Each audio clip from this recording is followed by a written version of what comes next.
सभी को voice clear आ रही?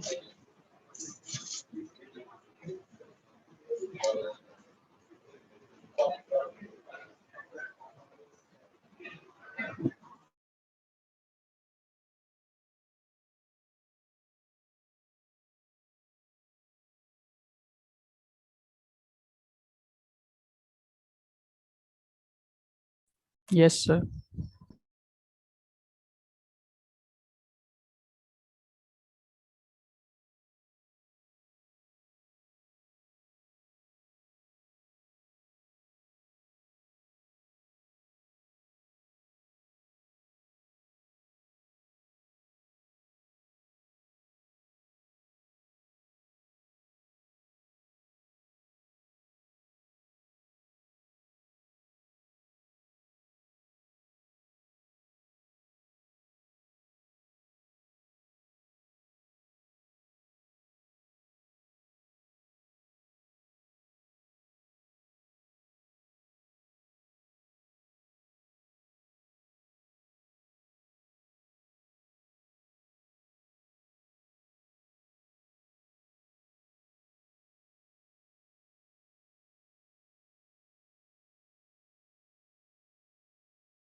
सभी को वॉइस क्लियर आ रही है?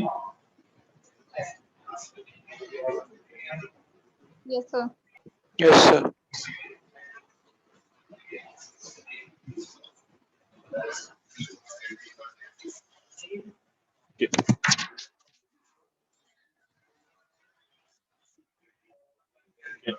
लास्ट क्लास में हम लोगों ने देखा था कि डिफरेंट रैंडम प्रोसेसेस क्या होते हैं। एक ऑटो कोरिलेशन फंक्शन देखा था। ठीक, हमने देखा कि जैसे कि जो एरिथमेटिक रैंडम प्रोसेस है उसमें सिंबल एवरेज और टाइम एवरेज इक्वल होते हैं।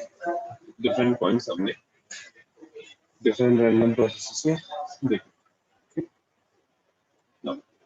अब एक नया टर्म हमें देखना है। एक्चुअली में हम ये रैंडम प्रोसेस और रैंडम वेरिएबल पढ़ते ही इसलिए ताकि हम नॉइज की स्टडी कर सकें।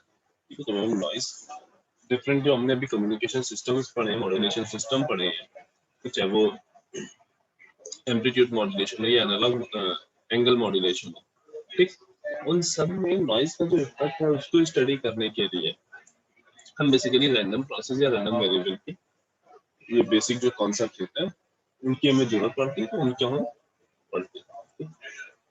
एक और टर्म जो अभी आगे कई जगह पे इंट्रोड्यूस होगा, एक मिनट,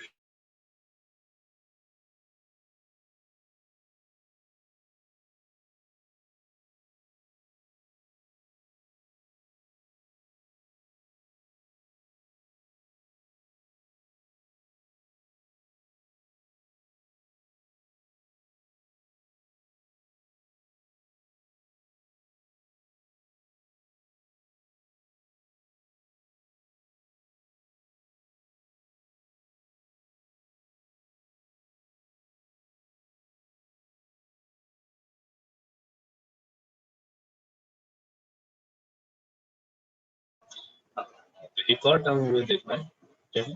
पावर स्पेक्ट्रल डेंसिटी।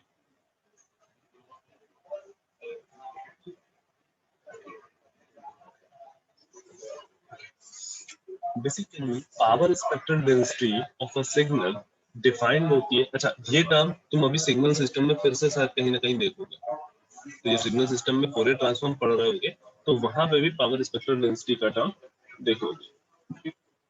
अच्छा, तो पावर स्पेक्ट्रल डेंसिटी होती क्या है? देखो, जहां पे भी वर्ड ये स्पेक्ट्रल या स्पेक्ट्रम आ जाए, दैट मीन्स हम फ्रीक्वेंसी डोमेन या फ्रीक्वेंसी से रिलेटेड कोई बात कर रहे हैं। ठीक, दूसरा टर्म क्या है? पावर, पावर की डेंसिटी, पावर स्पेक्ट्रम की डेंसिटी। दैट मीन्स ये टर्म जो है पावर स्पेक्ट्रल डेंसिटी, ये क्या देगा? किसी सिग्नल xt की पावर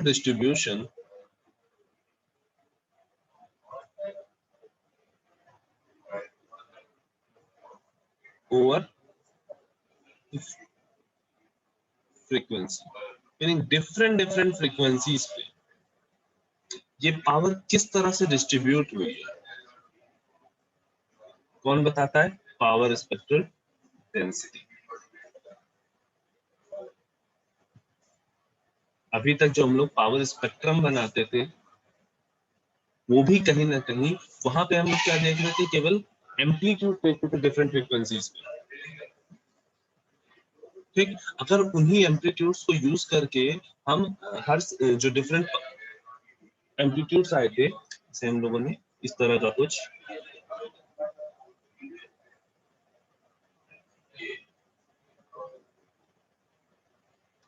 ऐसा कुछ पीएचडी देखा था, ठीक है, ऐसा कुछ हमने स्पेक्ट्रम देखा था। स्पेक्ट्रम में हमने क्या देखा था, ये इनका एम्पलीट्यूड था, AC by 2, mu AC by 2, mu AC। अगर हम यहाँ पे इनका एम्पलीट्यूड हटा के यहाँ इनकी पावर लिख दें, ठीक, मीनिंग सिग्नल की डिफरेंट फ्रीक्वेंसी पे, ठीक, क्या क्या पावर एग्जिस्ट कर रही है, तो हम उस ग्राफ को क्या बोल सकते हैं? Power spectral density. Power spectral density एक टाइप ऑफ ग्राफ या डिस्ट्रीब्यूशन है जो क्या डिफाइन करता है? Power of signal over different different frequencies, ठीक है, कि कैसे पावर का डिस्ट्रीब्यूशन हुआ है ओवर द फ्रीक्वेंसी।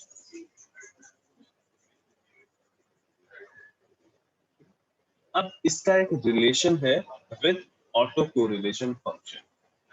वो कहता है कि अगर पावर स्पेक्ट्रम डेंसिटी का inverse Fourier transform, first of all power spectrum density को हम यहाँ रिप्रेजेंट कर रहे हैं SXX ओमेगा से, ठीक, SXX ओमेगा से। अब अगर इसका इनवर्स फोरियर ट्रांसफॉर्म लो, फ्रीक्वेंसी डोमेन सिग्नल है, फ्रीक्वेंसी डोमेन की क्वांटिटी है, तो इसका क्या करोगे? इनवर्स फोरियर ट्रांसफॉर्म लोगे तो जो टाइम डोमेन में सिग्नल मिलेगा वो क्या होगा? कुछ और नहीं, हमारा ऑटो कोरिलेशन फंक्शन, या ये कह सकते हैं कि ऑटो कोरिलेशन फंक्शन का अगर हमने फोरियर ट्रांसफॉर्म लिया, ऑटो कोरिलेशन फंक्शन का अगर हमने फोरियर ट्रांसफॉर्म लिया तो हमें क्या मिलेगा? सिग्नल की पावर स्पेक्ट्रल डेंसिटी। ठीक, तो दोनों में से अगर हमें कोई भी चीज पता हो, या तो किसी सिग्नल का ऑटो कोरिलेशन पता हो या सिग्नल की पावर स्पेक्ट्रल डेंसिटी पता हो, हम दूसरी चीज फाइंड आउट कर सकते हैं। अब ये जो रिलेशन है, ये जो दोनों के बीच में रिलेशन है,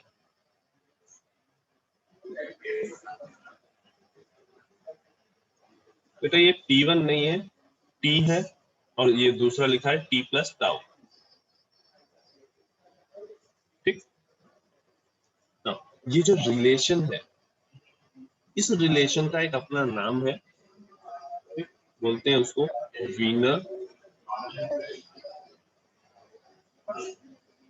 वीनर केंचन थ्योरम।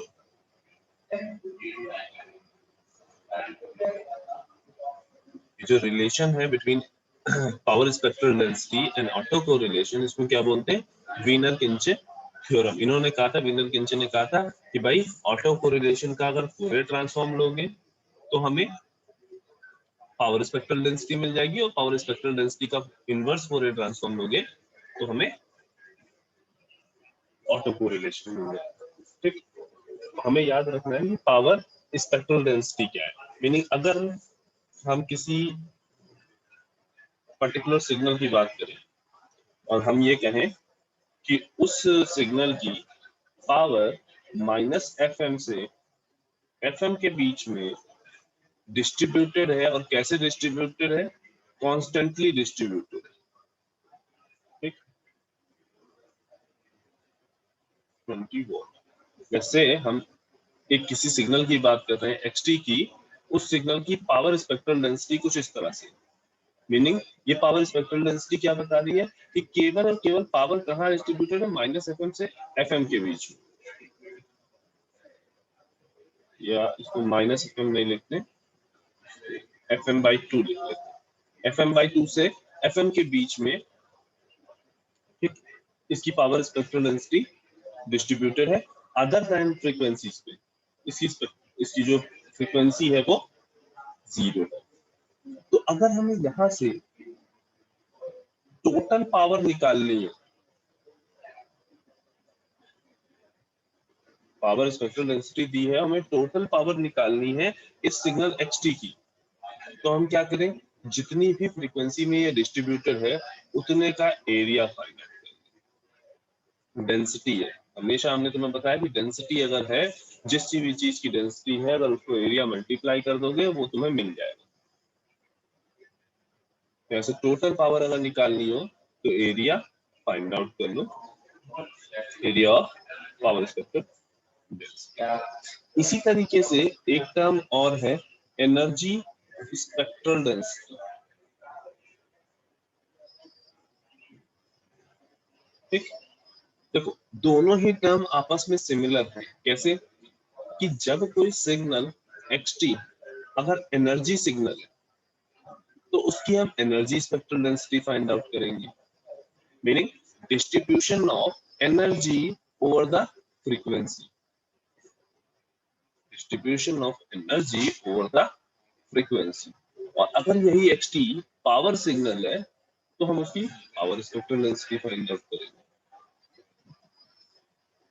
दोनों का फिजिकल सिग्निफिकेंस एक है। ये क्या दे रहा है, energy distributed over the frequency, ये क्या दे रहा है, power distributed over the frequency.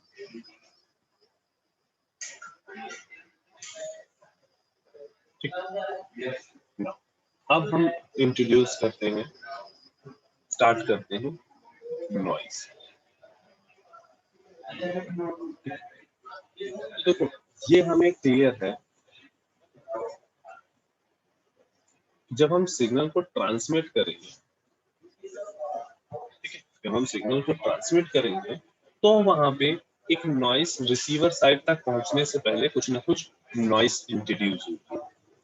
तो एक जनरल ब्लॉक डायग्राम बनाने की कोशिश करते हैं। तो वो क्या होगा, लेट्स से ये हमने यहाँ से सिग्नल ट्रांसमिट किया st, ये मेरा मॉड्यूलेटेड सिग्नल था।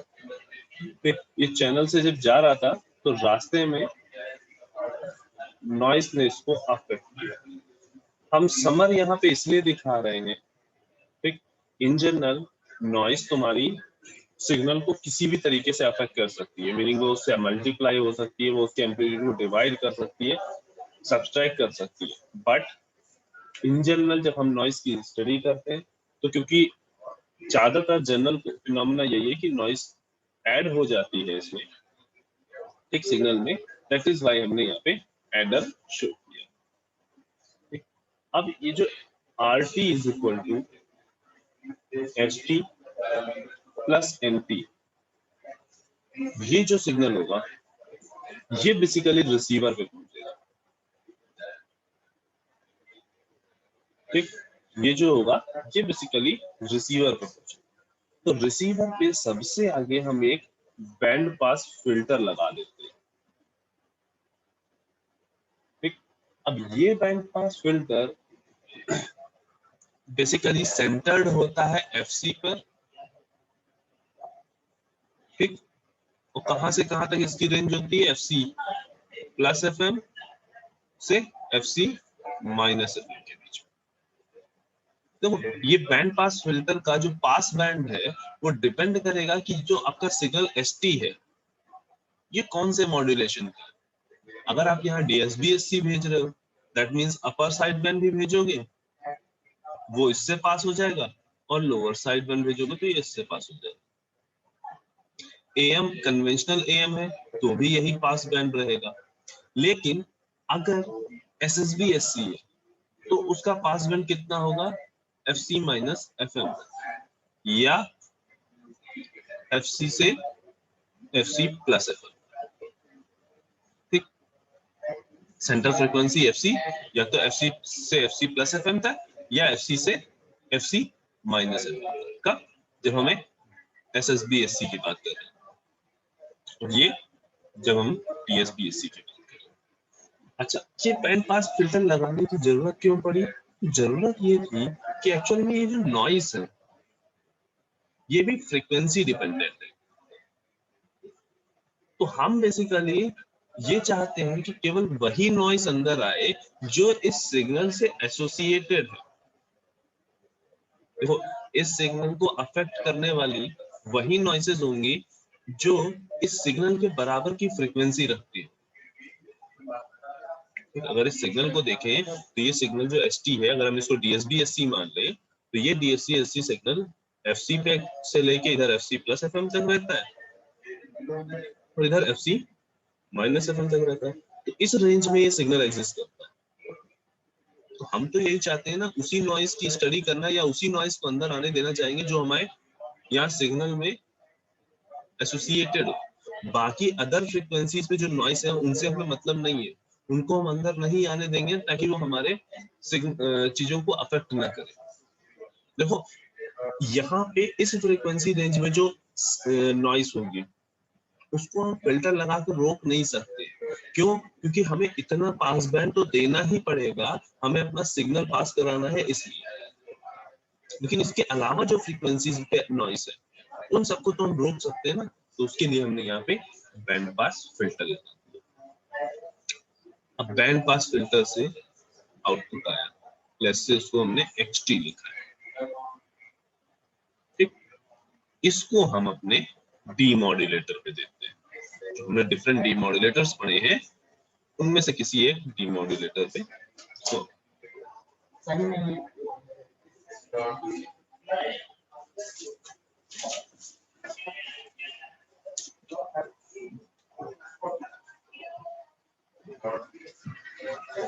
उसको हम एक डीमॉड्यूलेटर पे देते हैं और डीमॉड्यूलेटर में क्या देता है, YT, जो कि हमारा क्या होता है, रिकवर्ड मैसेज सिग्नल।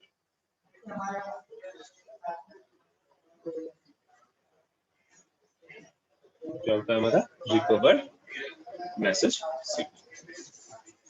तो अब आगे जब भी हम डिफरेंट सिस्टम के लिए नॉइज की बात करेंगे तो जनरल सिस्टम हम यही लेके चलेंगे कि मेरा सिग्नल चैनल से होके आया, चैनल में नॉइस इंट्रोड्यूस किया,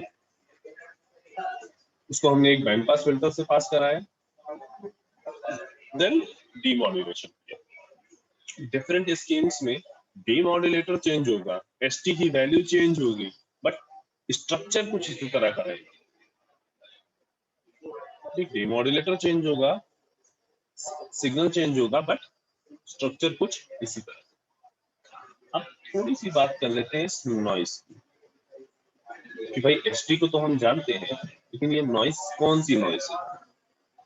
ठीक, तो इन जनरल जब हम नॉइस की स्टडी करते हैं, मीनिंग नॉइस का इफेक्ट स्टडी करते हैं डिफरेंट कम्युनिकेशन सिस्टम पे, तो हम यहाँ पे लेते हैं एडिटिव व्हाइट गॉसियन नॉइस।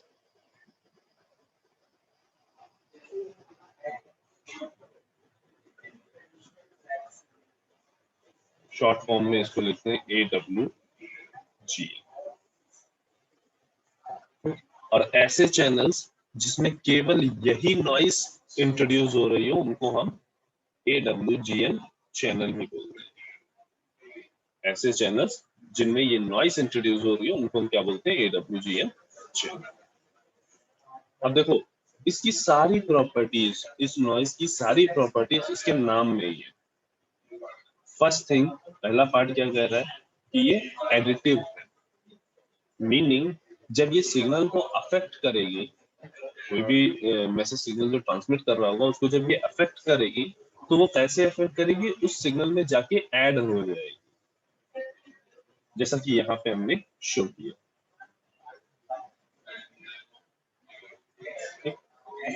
इसका नेचर कैसा है, एडिटिव नेचर है, दैट मींस ये नॉइस जो हमारा रिसीव्ड सिग्नल होगा उसमें ऐड हो जाएगी। दूसरा, वाइट। ठीक, तो यहाँ व्हाइट नॉइस का मतलब ये है, व्हाइट का यहाँ मतलब क्या है। तो पहला पॉइंट था कि ये एडिटिव है, रिसीव सिग्नल,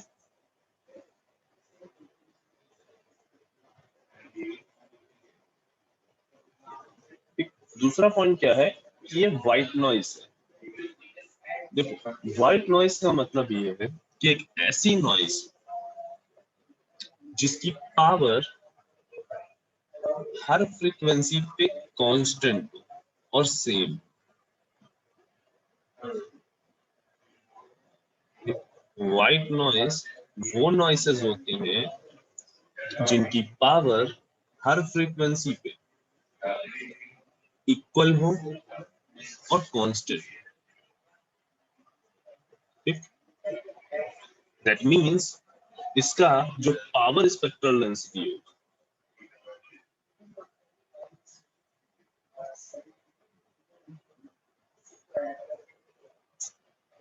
वो कैसा होगा, पावर स्पेक्ट्रल डेंसिटी कांस्टेंट होगा फॉर ऑल फ्रीक्वेंसीज। इसको बहुत ध्यान से इस प्रॉपर्टी को समझना, ठीक है। ये प्रॉपर्टी अभी आगे बहुत बार यूज होगी, कई सारे मॉडिफिकेशन इसमें होंगे, तो इस पॉइंट को याद रखना कि पावर स्पेक्ट्रल डेंसिटी जो AWGN की होती है वो कांस्टेंट होती है। इसको हम कैसे रिप्रेजेंट कर सकते हैं और कितनी होती है, लेट्स से हम यहाँ पे power spectral density of AWGN बनाते हैं। ये फ्रीक्वेंसी है, ये कांस्टेंट वैल्यू रहती है और कितनी कांस्टेंट वैल्यू रहती है, तो n0/2 के बराबर। इसको हम लिखते हैं SNNW या ओमेगा बेसिकली। ये ओमेगा लिखो तो इसको ओमेगा, अगर यहाँ F लिखना है तो इसको यहाँ पे F लिखना पड़ेगा। मीनिंग अगर हम बात हर्ट्ज में कर रहे हैं तो केवल हर्ट्ज में ही करें, अगर रेडियन में हो रही है तो रेडियन में, हम इसको हर्ट्ज में करें। क्लियर? अब देखो ये क्या है, PSD of white Gaussian noise. और वो कह रहा है कि कांस्टेंट रहेगी डिफरेंट किसी भी माइनस इंफिनिटी से लेकर प्लस इंफिनिटी तक की फ्रीक्वेंसीज में सब में कांस्टेंट रहेगी और किसके बराबर होगी, n0/2 के।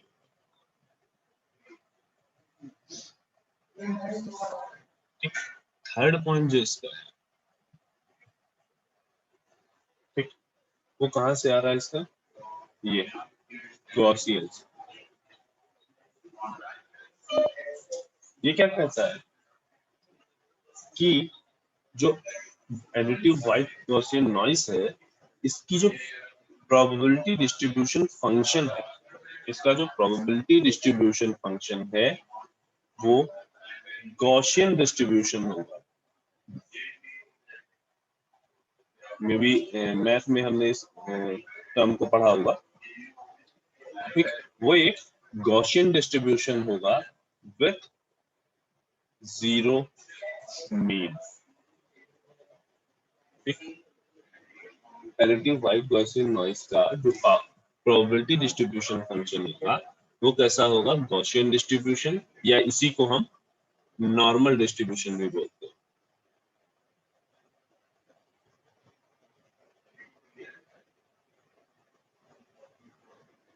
विथ जीरो, गॉसियन डिस्ट्रीब्यूशन या normal distribution with zero.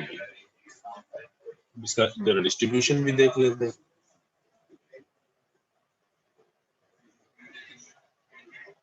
PDF की जब बात कर रहे हैं तो पीडीएफ मतलब एक्स पे हम पीडीएफ बनाते हैं, तो ये क्या है, एफ एक्स ऑफ एक्स होता है। तो हम यहाँ पे क्योंकि नॉइस है, एक्स की जगह पे हम कैपिटल एन लिखते हैं।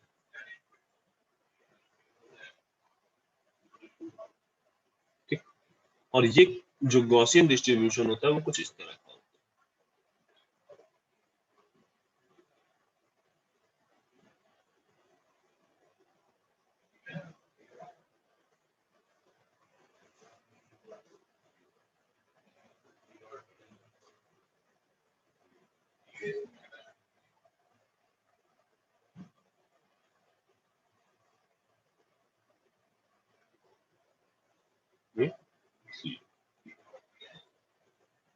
ठीक, गॉसियन डिस्ट्रीब्यूशन की प्रॉपर्टी है कि ये अपने मीन के अबाउट, मीनिंग मीन से लेफ्ट और मीन के राइट में मीन के लेफ्ट में और मीन के राइट में इक्वली डिस्ट्रीब्यूटेड होता है, मीनिंग जितनी प्रोबेबिलिटी इस साइड की अकरेंस की है उतनी ही प्रोबेबिलिटी इस साइड की अकरेंस की।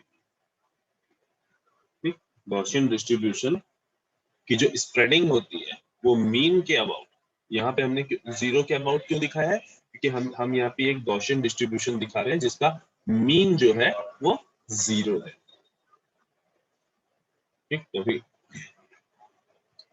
अच्छा, इस गॉसियन डिस्ट्रीब्यूशन को अगर हम मैथमेटिकली डिफाइन करें तो क्या हो जाएगा, F N of X is equal to 1 upon under root 2 pi epsilon X square into e to the power minus x minus mu x square upon 2 epsilon x square. तो mu x में लिख के x बार, कई जगह पे mu x और कई जगह पे x बार लिखा। ठीक, यहाँ पे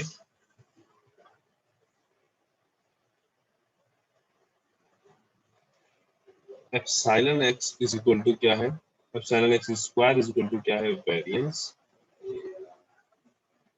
और mu x या x bar is equal to क्या है, mean of distribution.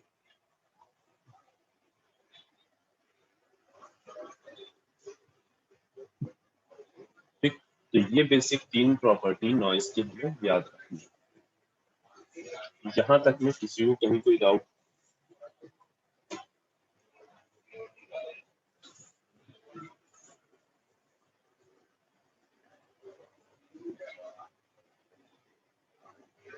No, sir.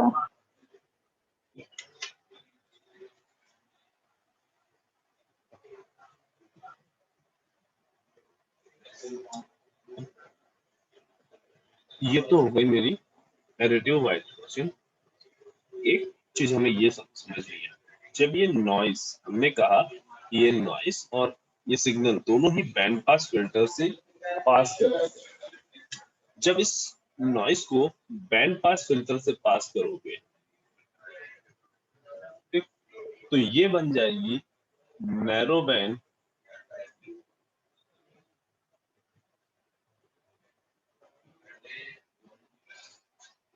Noise, इसको बोलेंगे narrow band noise. Narrow band noise क्या है, जब नॉइस को हम फिल्टर से पास कराते हैं और फिल्टर को पास कराने के बाद जो हमें आउटपुट में नॉइस मिलती है उसको हम क्या बोलते हैं, narrow band noise.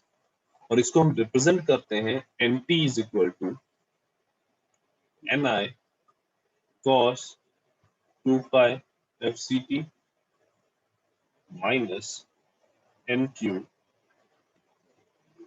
sin 2 pi FCT। यहाँ पे NI क्या है, in phase component of noise,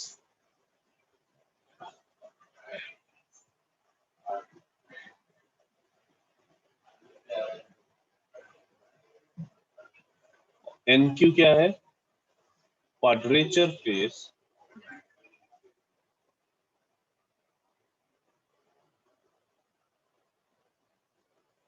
component of noise.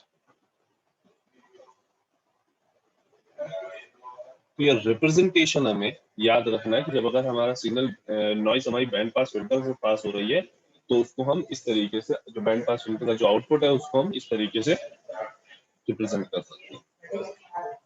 ठीक, काम करो सभी लोग क्लास को रीजॉइन करो।